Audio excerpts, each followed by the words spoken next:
I think to describe where universities are today, I can do it by a story that really encapsulates the problem that occurred to me a few years ago in my American university. I had the opportunity to go and teach a class of fourth graders. I'm an astrophysicist, and so I talked about the universe. I showed them beautiful Hubble pictures. I waxed eloquent about black holes and the cosmic background radiation. And at the end, there were about 80 fourth graders in the room. There were 160 hands in the air, right? Everybody had a question. In fact, everybody had two questions, one with each hand. And it went on and on and on, and they just were insatiable.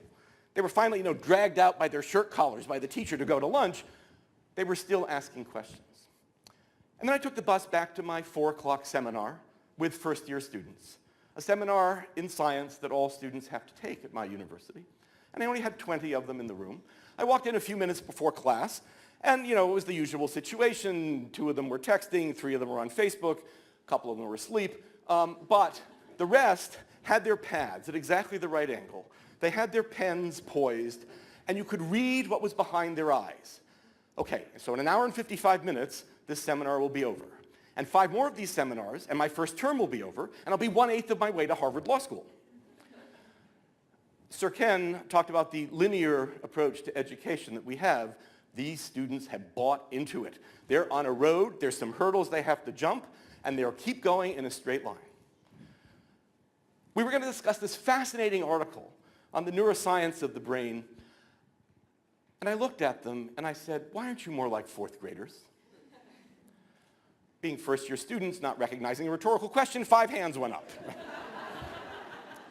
So with some trepidation, I called on the first young woman in the front, and she said, well, Professor Helfand, you have to understand, when you're in 4th grade, you're curious about something, you ask a question. But by the time you get to our age, 17 we're talking about, by the time you get to our age, there's sort of an infinite amount of stuff to know, and it's all on Google anyway, so what's the point of asking a question? Which the appropriate response is, what's the point of not shooting yourself? But I didn't say that. I called on the next young man, and he said, well, Professor Helfand, you have to understand. I'm not making this up, by the way. This is a true story. He said, you have to understand this is a seminar. And I said, yeah, that's why we're in this small little room with the chairs around so we can talk to each other. He said, yes, but you have to understand the point of being here is to come out on top and beat the competition. And asking a question is a sign of weakness. So in seminars, you only make statements. You never ask questions. In a lecture where you're anonymous, you can raise your hand and ask a question, but in a seminar, you only make statements. Well, I'm an obstreperous guy, so I kept going, I called on the next 2 people, and it was just as grim. And finally, there was the 5th one who was sitting in the front, and he was sort of sitting there like this, and he was watching this go back and forth. And he finally did this, and I said, yes? He said, Professor Helfand, what I think you're missing here is I'm paying for a degree, not for an education. Oh, you groaned, so there's hope. That's good. And I think that sums it up. They're paying for a degree and not for an education. And who can blame them for this cynicism when the entire structure of universities is set up to reinforce it?